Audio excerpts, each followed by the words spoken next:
Fica tranquila, tá? Você de casa, por acaso, pensa que é assim importante ter uma boa assistência médica? Não é? Ainda mais quando a gente vai envelhecendo, né? Você fala, ih, acho que eu preciso, e se acontecer alguma coisa, não é? Se para muitos investir em saúde era algo distante ou apenas emergencial, agora a gente observa uma crescente no interesse em adquirir um bom plano de saúde. Mas tem muita pergunta aí na sua cabeça? Então calma, tá? Para falar sobre esse assunto, a gente recebe na nossa casa o advogado especialista em direito da saúde, Dr. Elton Fernandes. E ele vai falar pra gente alguns mitos e verdades, porque a gente fica bem pensando sobre isso. Seja bem-vindo, doutor. Abi, prazer estar aqui com você novamente. Para mim é uma honra. Prazer é nosso sempre, doutor. Eu adoro estar na Casa Mariana da Fé, adoro vir aqui, adoro poder visitar a Basílica depois. É bom, né? Fazer um passeio. Ritual bonito, de fé. E Gostoso. a gente sai daqui renovado. Renovado. Que bom, doutor. Doutor, mitos e verdades. Vamos lá. A gente tem perguntas. As pessoas fizeram perguntas para você na rua, para a gente saber mais ou menos como tudo isso vai funcionar. Então vamos para a pergunta das pessoas direto. Depois a gente vai fazendo algumas nossas também, pode ser? Legal. E você de casa, se você tem, já manda. 1231041212, hashtag Eu na TV Tudo Junto, daí manda a sua pergunta que o doutor já responde agora se é mito ou se é verdade ou qualquer dúvida sua, tá? Então vamos para a primeira pergunta? Vamos lá, coloca pra gente na tela. Todo plano de saúde é caro? E aí, doutor? Essa eu fico aqui entre o mito e a verdade, sabe? Eu fico aqui, será que é um, será que é outro? Será que é outro? Porque, assim, nem todo plano de saúde é necessariamente caro. O que eu acho que a população ainda erra? A gente ainda olha para plano de saúde pelo nome da empresa. E o nome da empresa não é o mais relevante, porque, ao bem da verdade, a cobertura está muito nivelada por baixo. Todo mundo cobre basicamente a mesma coisa. Então, qual é a minha principal dica? Olha, faça o seguinte, veja aquele hospital que você gosta, que você confia, que você fala assim, aqui se acontecer alguma coisa, e veja quais são os planos de saúde nesse hospital que são atendidos. Às vezes você está pensando num grande nome, de uma grande empresa, de uma grande seguradora, e você vai descobrir que às vezes tem um plano de saúde da sua cidade, local, menor, mais barato, que cobre isso. A gente ainda pensa em plano nacional. A gente pensa, quero ter um plano nacional, mas aí você nunca viaja. Elton, mas e quando eu for viajar? Quando você for viajar, você faz um seguro viagem, né? Então eu diria assim, todo plano de saúde é caro? Não necessariamente, embora eu sei que para muita gente ainda é inacessível. Por isso que a gente fica aqui entre o mito e a verdade. A gente fica aqui entre um e outro, tá? Então eu diria assim, pensem, na verdade, não no nome da empresa, mas no hospital. Porque assim, a cobertura, o que um cobre, o outro também cobre. Mas o plano da minha amiga cobriu até quimioterapia. Todo plano de saúde cobriria isso, provavelmente. Boa, doutor. Isso é uma boa dica, porque às vezes a gente tem um plano, né? Eu tenho amigos, por exemplo, que tem o plano X. Nossa, esse plano é ótimo, mas não atende na cidade onde eu mudei. Pois é. Tem 2 médicos. Aí não também resolve. não adianta. Não Exato. resolve. Boa. Boa pergunta. E que é caro, a gente sempre fala, vai doer o bolso. Mas é saúde. Vamos lá. Próxima pergunta. O plano pode cobrir médicos que não são do plano? Boa pergunta também. E aí, Essa doutor? é verdade, tá? Por que é verdade? Porque assim, note que a Abby acabou de dar um exemplo muito bom. Olha, na minha cidade, por exemplo, não tem lá médico daquela especialidade. Se o seu plano de saúde atende aquela cidade e na sua cidade não tem médico dessa especialidade, então é verdade, seu plano de saúde vai sim ser obrigado a pagar um profissional particular a você, tá?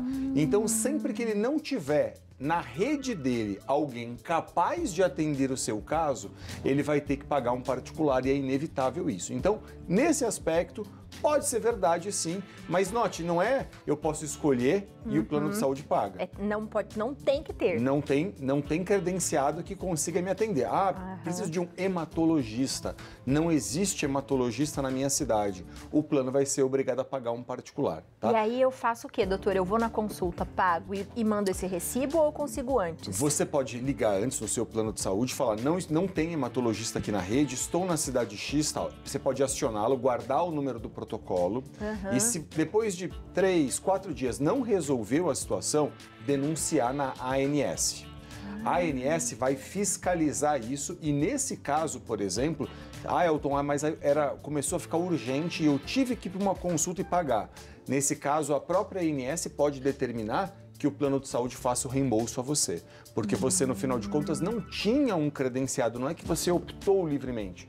Você não tinha um credenciado para te atender, tá? Então, nessa situação pode ser possível. Isso é diferente do meu médico, por exemplo. Eu pago uma consulta com esse médico porque eu gosto dele, mas os exames que ele pediu, o plano cobre. Sim. Se o seu médico não é credenciado ao plano de saúde e seu plano de saúde tem um credenciado que está para te atender, mas você prefere essa relação de confiança e seu plano não estará obrigado a pagar os honorários do médico que você escolheu, mas os exames todos prescritos pelo médico não credenciado é obrigação de qualquer plano de saúde. O simples fato do médico não ser credenciado não impede que ele faça a prescrição de um tratamento, de um exame, do que quer que seja. Boa. Mais uma perguntinha, já fiz umas 3 junto aqui, né, doutor? Muito bom. Quem é MEI pode contratar plano de saúde empresarial? Legal. E aí? Quem é MEI pode sim, verdade, tá? Pode contratar plano de saúde empresarial quem é MEI, não tem nenhum problema. O reajuste não é tão pequeno como o reajuste dos planos individuais ou familiares. É um pouquinho maior, tá? Na média, nas grandes empresas do mercado, a gente percebe que um plano de MEI costuma reajustar 14% ao ano, numa média. Então, assim, tem que ficar atento com o reajuste, tá? Porque, assim, isso pode ser um problema, mas pode contratar. Às vezes você quer um plano que não tem plano individual, não tem familiar para vender, e fazer pela empresa não é um péssimo negócio, tá? É um negócio que pode ser bom, mas no longo prazo o reajuste acaba pesando um pouquinho mais. No bolso, boa. Léo também tem uma pergunta. Vamos lá, Léo. Perguntinha, doutor, existe algum tipo de cirurgia plástica que o convênio cobre, não? Léo, perfeita pergunta, verdade, existe sim, tá? Na verdade, o plano de saúde só não paga aquelas cirurgias exclusivamente embelezadoras. Ele só não paga aquela cirurgia, por exemplo, vamos pensar implante capilar para quem tem calvície e está incomodado com a calvície. O plano de saúde não vai pagar. Elton, eu quero fazer um lifting, mas é estético. Não vai pagar. Agora, por exemplo, quem fez cirurgia bariátrica, vamos pensar, ou até, por exemplo, olha que interessante, não precisa nem ter feito cirurgia. Pode ter sido aquela pessoa que de repente conseguiu ter uma perda de peso tão expressiva que ela fica com sobra de pele, por exemplo. Essa é uma cirurgia que acho que chama dermolipectomia, né? Abdominoplastia. Esses procedimentos têm cobertura, porque embora eles sejam estéticos, eles têm um ganho funcional muito importante, porque aquela sobra de pele, os médicos dizem, costuma causar problema de saúde, pode causar dermatite de contato, etc. Então, isso tem cobertura. Então, assim, o fato de ter um ganho estético não afasta a cobertura do plano se a indicação for por uma razão funcional, tá? Então, assim, tem vários procedimentos como esses que vão ter cobertura, sim, inevitável. Boa. Vamos para a próxima perguntinha. Plano de saúde aceita as pessoas com doenças pré-existentes? E aí, doutor? Excelente pergunta. É verdade, tem que aceitar, é obrigação aceitar, ok? Vamos explicar essa questão.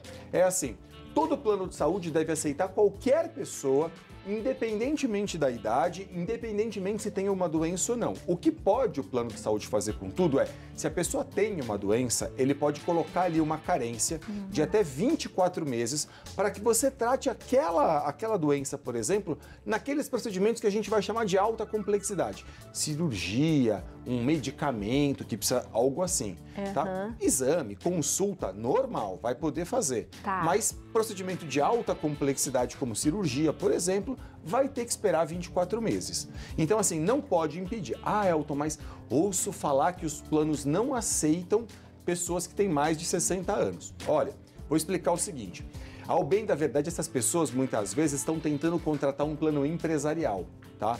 Porque aí no plano empresarial, as empresas, as operadoras de saúde fazem uma jogadinha. Elas falam assim, na verdade, a minha empresa não quer fazer negócio com a sua empresa.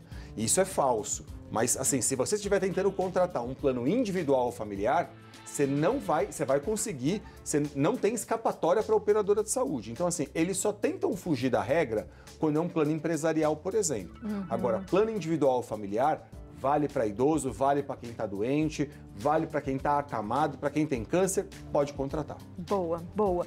Tem perguntinha de WhatsApp também, vamos lá. Perfeito. Pode ir, Léo. Cadê a câmera Temos do Léo? perguntinha do WhatsApp. Cadê? Vem comigo, papai. Boa. Tô com a Laura de São Paulo. Boa tarde, Santa Receita. O plano de saúde pode descredenciar laboratórios e clínicas sem avisar? Obrigado, Laura. Laura, é uma pergunta maravilhosa, tá? Porque é aquele mito que a gente fala assim, é mito, mas é aquele mito que no fundo tem um fundo de verdade, porque a gente sabe que isso acontece. Mas vamos lá. Não pode acontecer. Por que não pode acontecer? Porque a regra é que o consumidor precisa ser avisado quando ele, por exemplo, vai ter um descredenciamento na rede dele. E detalhe, Laura, não pode simplesmente tirar.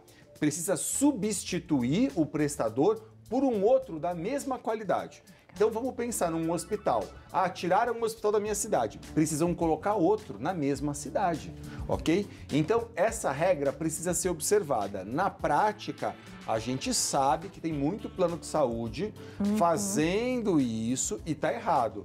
Sugestão, primeira grande questão é, recorram à ANS.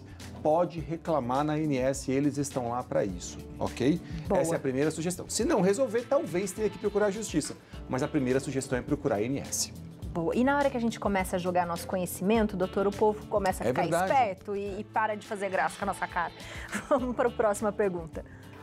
O recém-nascido tem cobertura imediata do plano de saúde? E aí, doutor? Perfeito, tem sim, verdade, tá? O que é muito importante, gente, não pode esquecer de incluir o recém-nascido no plano nos 30 primeiros dias de vida dele, tá? Por quê? Porque a lei diz que nos 30 primeiros dias de vida, o recém-nascido incluído no plano, mesmo que aquele plano de saúde não tenha coberto o parto. Mesmo que, por exemplo, mas o meu plano nem cobriu o parto, porque eu fiz o plano de saúde há pouco tempo antes do parto e acabou que eles nem cobriram que estava na carência. Não importa. Incluiu o recém-nascido num plano nos 30 primeiros dias de vida, o recém-nascido não pode ter carência. Gente, 30 dias não é um mês. Tem que ficar atento com isso, tá? Isso é uma coisa... Às vezes fala assim, nasceu no dia 1º, tem até o dia 1º do outro mês. Será? Se for um mês com 31 dias, já foi. Então, assim, tem que tomar cuidado com isso. Então, assim, é verdade e vale muito a pena incluir, porque qualquer coisa que acontecer com aquela criança não pode ter carência nenhuma. Que legal isso, doutor. Independente do plano, por exemplo, é um plano que eu faço pela minha empresa. Do mesmo jeito, levei a certidão de nascimento para lá, já fez e pronto. Independente, não tem problema nenhum. Importa só que ele tenha cobertura para obstetrícia, mesmo que ele não tenha pago o parto. Então, assim, não tem problema que não pagou o parto, tá? Mas se eu incluir o recém-nascido no plano dentro dos 30 primeiros dias de vida, não pode ter carência. Boa. Mais uma perguntinha. O preço do plano pode sofrer reajuste anuais? Ai, Pode. Duro isso, né? Mas pode, gente, tá? É assim, se for um plano individual ou familiar, o reajuste desse plano é limitado pelo índice ANS, que é o menor índice do mercado, e por isso que a gente fala tanto. Vale a pena olhar se na sua cidade tem um plano individual ou familiar que lhe atende. Agora, nos demais contratos, vai ser outros tipos de reajuste, geralmente superiores aos índices da ANS. Cada contrato vai ter um reajuste diferente. Se for empresarial, mais de 30 vidas um tipo, menos que 30 vidas outro tipo, mas todo ano vai subir um pouquinho. Boa, doutor. Inevitável. E eu acho que uma coisa que todo mundo sempre também pergunta, né, aquela dúvida, sair da minha empresa. E agora, como é que eu faço com o meu plano? Eu ainda tenho direito por quanto tempo? Pois é, vamos pensar o seguinte, saiu da empresa. Se você contribuía com o pagamento da mensalidade, qualquer valor, R$1, não importa qual o valor, você tem direito de continuar no plano de saúde por, no mínimo, 6 meses, até 24 meses, ok? Qual que é a regra, Elton? Como é que eu sei se é 6 ou 24? É 1/3 do tempo que você contribuiu com o pagamento da mensalidade. Se trabalhou lá 6 anos e contribuiu 6 anos, vai ter 2 anos, então, porque é 1/3 do tempo. Agora, detalhe, se você estiver aposentado, Elton, me aposentei trabalhando na empresa. Nesse caso, se você contribuiu por mais de 10 anos, você vai ter plano de saúde para sempre. Você sai da empresa e vai ter que pagar a mensalidade, tá? Mas vai ter direito de continuar para sempre, porque esses planos, em geral, são muito mais baratos que os demais planos do mercado. Então, tem direito sim. Boa, e eu continuo pagando do mesmo, né? Continua mesmo pagando valor, do mesmo, na verdade. do mesmo. Tem até uma coisa interessante que, assim, a justiça tem entendido que quem tem doença grave não pode ter o plano de saúde cancelado. Então assim, mas vou perder o plano de saúde, meu marido foi demitido, vou perder o plano de saúde, estou em tratamento de uma doença grave. Não pode perder o plano. Boa. Tem mais perguntinha de WhatsApp, vocês estão arrasando. Vamos lá, Léo. Temos mais uma perguntinha. Gi de Londrina, boa tarde. O pós-bariátrico tem direito a mamoplastia mais silicone pelo plano de saúde? Obrigado, Gi. Gi, verdade, ok? A Justiça tem uma posição bastante reiterada a respeito disso, tá? Por quê? Porque quando acontece de a pessoa fazer a cirurgia bariátrica, por exemplo, a gente sabe que em muitos casos as mulheres acabam tendo um grave problema por excesso de pele, pela flacidez mamária, e a Justiça tem entendido que essas mulheres têm sim direito ao custeio, inclusive da prótese de silicone, nesse caso, pelo plano de saúde. Então, assim, como é uma prótese ligada a uma cirurgia, tem sim cobertura pelo plano de saúde também. A gente sabe que tem um julgamento lá no STJ que vai acontecer em Brasília. Esses temas ainda estão um pouco... A gente acha que está assim... Estão lá discutindo, mas me parece que esse direito que você perguntou vai ser confirmado. Essa é a nossa expectativa, é que esse direito seja confirmado a todas as mulheres do Brasil. Que demais isso. Doutor, muito obrigada. Seja sempre bem-vindo à nossa casa. É legal fazer isso de mitos e verdade, né? Porque daí o pessoal vai lembrando coisas para perguntar. Torna mais tranquilo também. Muito bom, doutor. Volte sempre. É um prazer para mim estar aqui. Muito obrigado. Saúde a você e ao Léo. Obrigado por tudo. Para todos nós, saúde para todos nós, Amém. doutor. Você de casa aproveita para fazer pergunta pro doutor também. Seguir ele no canal do YouTube, que ele dá um monte de dica pra gente, ó. @Elton Fernandes Advogado, é o Instagram. E o site é eltonfernandes.com.br. E também no YouTube você também acha o doutor assim, né, doutor? Qualquer coisa é só deixar no programa Santa Receita lá no Instagram. Eu entro lá depois e respondo. Pode deixar no próprio programa no Instagram do Santa Receita. Eu entro lá e vou ajudar a responder todo mundo. Prometo. Perfeito. Obrigada. Muito obrigado. Saúde.